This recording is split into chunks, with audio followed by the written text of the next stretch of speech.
कारण की नाना नेहमी म्हणत ग्राहक पंचायत यह संतों की टोली आहे आणि सहज दरवर्षी आपल्याला संत समागम या ठिकाणी आदरणीय लाड सरांच्या स्वरूपात मिळत असतो. आता एक दुर्मिळ गोष्ट झाली ती म्हणजे पराक्रम. आपल्याला नानांचं चाटण मिळालेलं आहे, नानांची शिकवण मिळालेली आहे. ही शिकवण अधिक दृढ करण्याचे काम अध्यक्ष संघटक सचिव करत आहेत. या कार्यक्रमात आता आपल्याला पराक्रम फुलायचा आहे, म्हणजे आपले यात अजून जोमाने कामाला लागायचं आहे. मिशन हे ग्राहक प्रबोधनाचं एक पाऊल पुढे आहे. नाही आता ग्राहक उरला केवळ एक मूक रक्षक.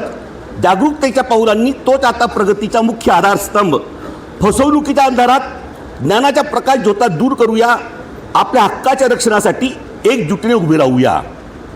वेळेत आणि मर्यादित स्वरूपात आपण काम करू शकतो, पण जर एकत्र आल्यावरती संघटना तयार केल्यावरती आपण अधिक मोठ्या प्रमाणावरती अधिक प्रभावीपणे काम करू शकतो. आपण पाहतो एक काळी सहज तुटते, पण काळ्यांची मोड मात्र तुटत नाही. केवळ म्हण नाही तर ही संघटन शक्तीची शाश्वत तत्व आहे. आज आपण ग्राहक पंचायती महाराष्ट्राच्या राज्य अधिवेशनाच्या निमित्ताने एकत्र आलेलो आहोत. ग्राहकाचे संरक्षण, जनजागृती आणि न्यायासाठी संघर्ष हे आपल्या संघटनेचे ध्येय आहे. हे ध्येय केवळ नियमांनी पूर्ण होणार नाही, तर ते संघटन शक्ती, समर्पित कार्यकर्ते आणि मूल्याधिष्ठित कार्यपद्धतीने पूर्ण होणार. संघटना म्हणजे काय तर समान ध्येय, समान मूल्ये आणि समान उद्दिष्टांसाठी स्वेच्छेने एकत्र आलेल्या व्यक्तींची सुसंघटित शक्ती म्हणजे संघटना होय.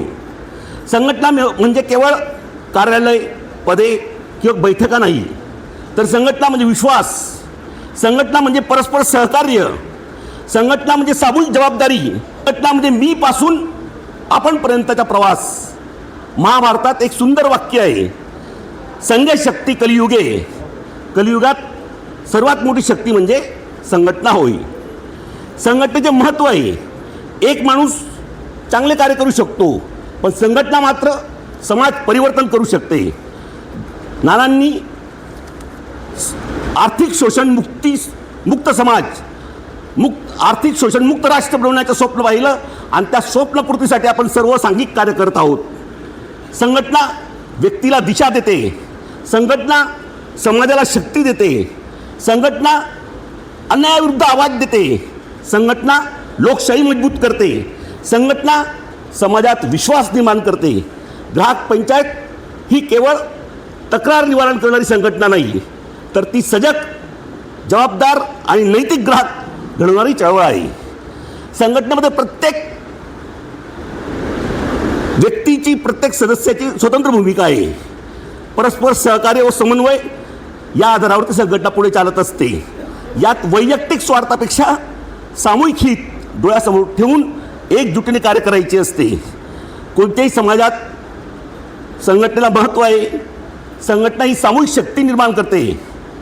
एकाचे 10 आणि दोघाचे 11 म्हणतात, त्याप्रमाणे एकत्र आल्यावरती ताकद वाढते.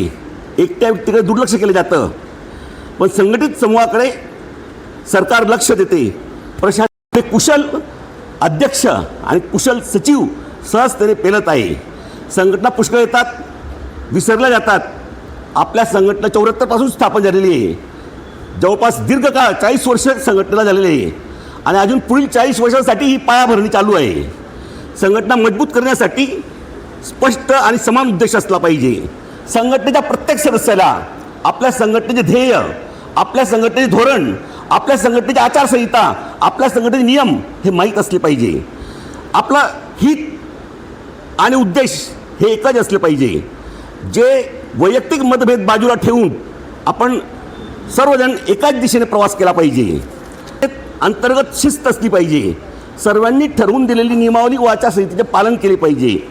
नेत्यांमध्ये आणि तळागाळातील कार्यकर्त्यांमध्ये सातत्याने संवाद असला पाहिजे. याच संवादासाठी आपलं प्रबोधन शिबिर राज्य अधिवेशन असतं. कार्यकर्त्यांमध्ये सातत्याने संवाद असणे आवश्यक आहे. नियमित बैठक व्हायला पाहिजे.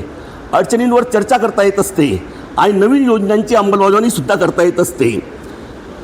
पंचायत आपण त्यासाठी प्रयत्न केला पाहिजे. जी गावं मोठी आहेत आपल्या तालुक्यात, त्या गावात आपण संघटना स्थापन केली पाहिजे आणि संघटनेचे विचार तिथपर्यंत घेऊन जाण्याची जबाबदारी आपली आहे. एकजुटीने लढूया, यशाच्या शिखरावर पोहोचूया. हा संघटनेला बळ देऊया. संघटना आहे म्हणून मी आहे, मी आहे म्हणून संघटना नाही. संघटनेत अनेक व्यक्ती येतात, अनेक व्यक्ती जातात, संघटना मात्र कायम असते. हे आपण लक्षात ठेवलं पाहिजे. तर आपण तो कार्य करत असतो. झाडाला देखील दगड खाऊन तो फळ देत असतो. तसं समाजात गोळवा निर्माण करता आला पाहिजे. कार्यकर्ता नम्र असावा, त्याच्या पायात भिंगरी असावी, तो फिरता असावा, डोक्यावर बर्फ, तोंडात साखर असावी. एकदा काय झालं, एकदा केवळ तक्रार निवारणपुरतं मर्यादित नाही.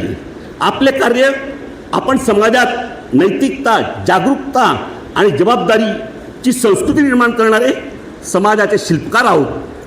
स्वामी विवेकानंद यांचे वचन आपण स्मरणात ठेवूया. उठा, जागे व्हा आणि ध्येय प्राप्ती होईपर्यंत थांबू नका. चला आपण सर्वजण असा संकल्प करूया, मी संघटनेसाठी नाही तर संघटनेतून समाजासाठी काम करेन.